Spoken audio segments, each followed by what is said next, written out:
the current head of the family dynasty of Napoleon Bonaparte. His name is Jean-Christophe, Prince Napoleon, and his title is disputed by this guy, his father, Charles Prince Napoleon. But more on that later. An imperial dynasty that was twice removed from power still exists today. Why are they even pretenders? Are they power-hungry megalomaniacs? The story begins with the man who founded the dynasty, Napoleon Bonaparte. Around the time of his birth, 1769, Corsica had just been sold to the French. Napoleon, having grown up speaking Italian, was now a citizen of France, and although he did become fluent in French, he was often bullied in school for his accent.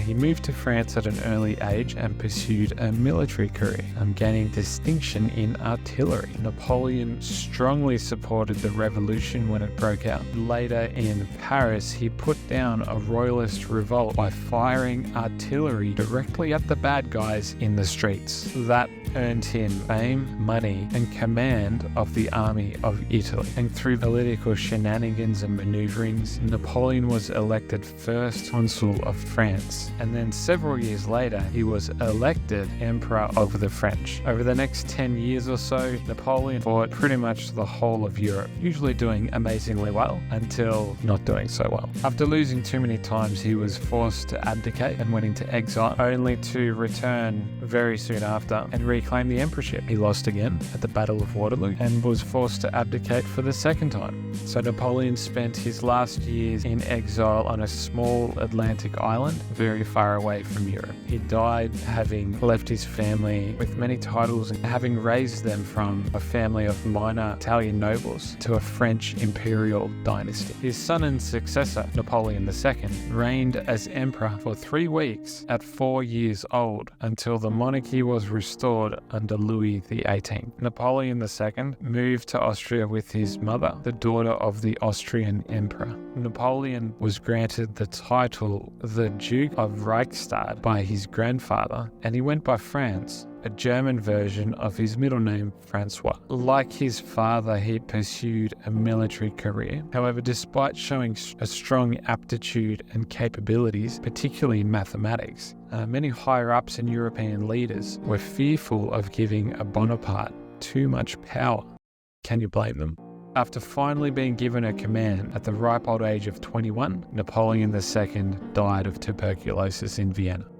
Next in line is Joseph Bonaparte, Napoleon I's older brother, and oh boy, did this guy have a wild ride. A trained lawyer, he worked in various positions for the revolutionary French government, like ambassador Rome and various other councils. When the time came, he used his position to help Napoleon overthrow the government.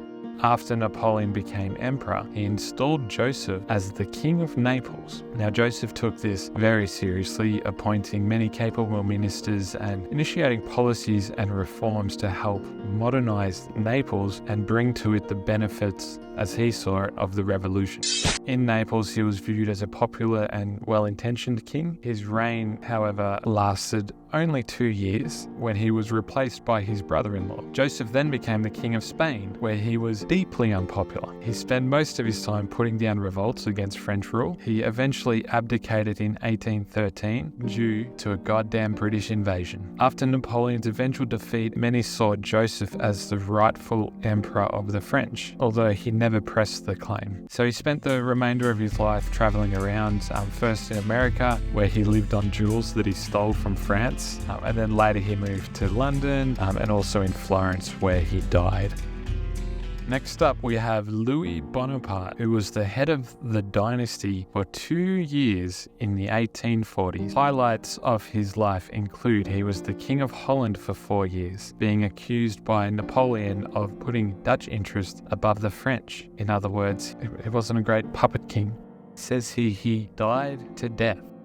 Now this is where shit gets crazy with Louis's son, Charles Louis Napoleon Bonaparte, later known as Napoleon III. All Bonaparte family members were exiled from France after the Battle of Waterloo. Charles Louis moved around a lot as a young bloke, harboring or never giving up on dreams of a restored Bonaparte regime. At the same time, he believed the French people shared the same sentiment. In 1936, dressing as an artillery officer in his uncle's famous fashion, Napoleon III led his first coup, which failed. He fled into exile again, where he lived a lavish life in London's upper society, never forgetting those dreams of the throne. A few years later, he saw his chance. He hired 60 armed men and a ship, set sail across the channel to launch another coup. This time, they were arrested before even making it off the beat. The French and British ridiculed the effort as surpassing even the best of comedy. Napoleon III was sentenced to life in prison, where he spent most of his time writing political essays, poems, and books. He was very unhappy in prison,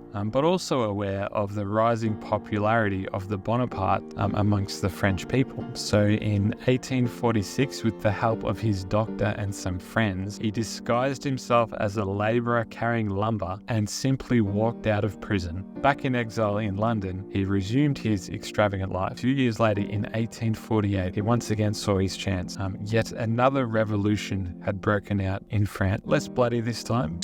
Napoleon set off for France and arrived finding that a republic had been declared and that later that very year, elections would be held. After a brilliant election campaign, Napoleon became the first president of the French Republic, winning 74% of the vote. By all accounts, he did quite well in his role as president. In 1851, as his term was drawing to a close, according to the Constitution, Napoleon would have to step down, which, he didn't want to do. So he sought a constitutional amendment allowing him to run again. It failed to get the 2/3 majority it needed to pass, but Napoleon, believing that the French people supported him, began making plans to retain power by other means. His coup d'etat succeeded. He violently put down many revolts who opposed the move. Napoleon even held a referendum to demonstrate his mandate to rule. The vote passed, 7.4 million voting yes and 640,000 voting no. And many people questioned this result, but Napoleon didn't. He didn't question it. To him, it was proof of his popular support. So Napoleon III worked very quickly to create a new constitution, one in which he was granted vast powers, including being automatically re-elected each year. He was an absolute monarch in all but name. So not satisfied with his position, Napoleon arranged for another referendum on whether or not to make him emperor. 97% voted yes. Napoleon's policies were, especially his domestic policies, were viewed quite favourably. His economic policies, his care for the poor and downtrodden, he saw himself as like an enlightened monarch, someone who is living revolutionary ideal. Much of his foreign policy energies were about trying to counter the rising power of Prussia, because him and a lot of French people feared that a unified Germany would replace France as the major continental power. Napoleon found it difficult to gain allies because of his Bonaparte name, so it looked like France would be fighting Prussia alone. So Napoleon declared war on Prussia in 1870.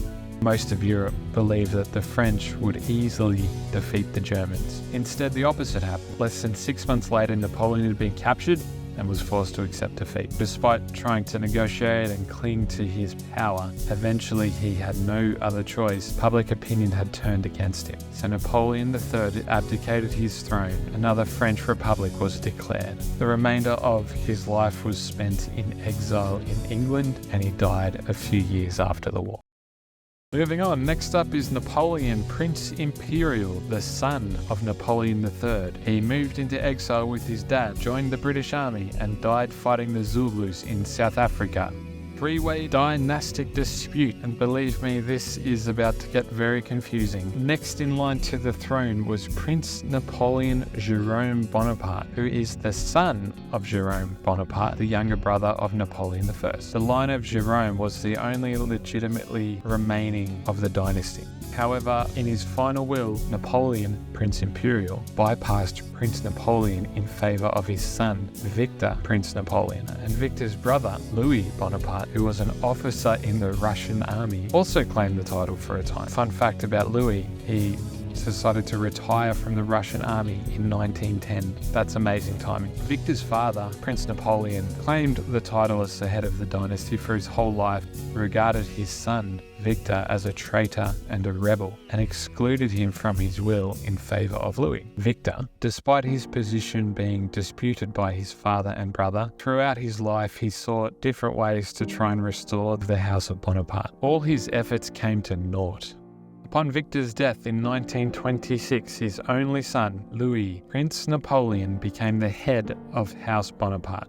Because of a law from 1886 which banned heirs of former ruling dynasties from living in France, Louis grew up in Belgium. At the outbreak of World War II, Louis wrote to the President of France offering his help and to serve in the army. The President declined.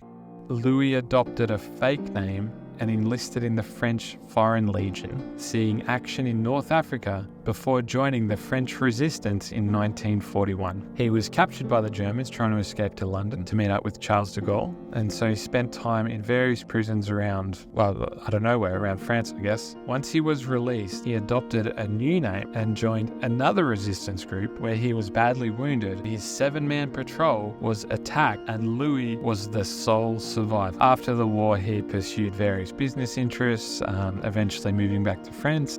He lived a long life, and upon his death in 1997, he designated his grandson, Jean-Christophe, as heir.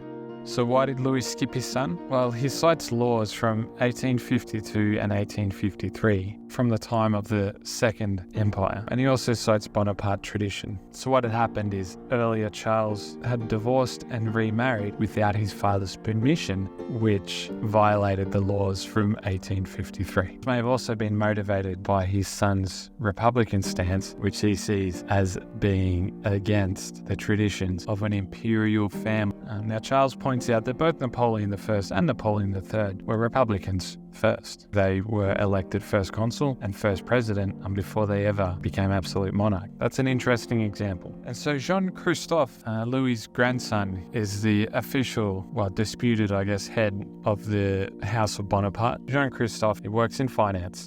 And so there you have it. The Imperial House of Bonaparte still exists today, dynastic disputes and politics included. What blows my mind, all the way through the 19th and 20th centuries, world wars, politics, many states in Europe through this time were openly fearful of the Bonapartes gaining power, and it influenced their policies and the decisions they were making. It's just amazing to me to think about that even today, people want to see the return of the Bonapartes as an imperial family. And remember, even if it's not true, you have to believe in history.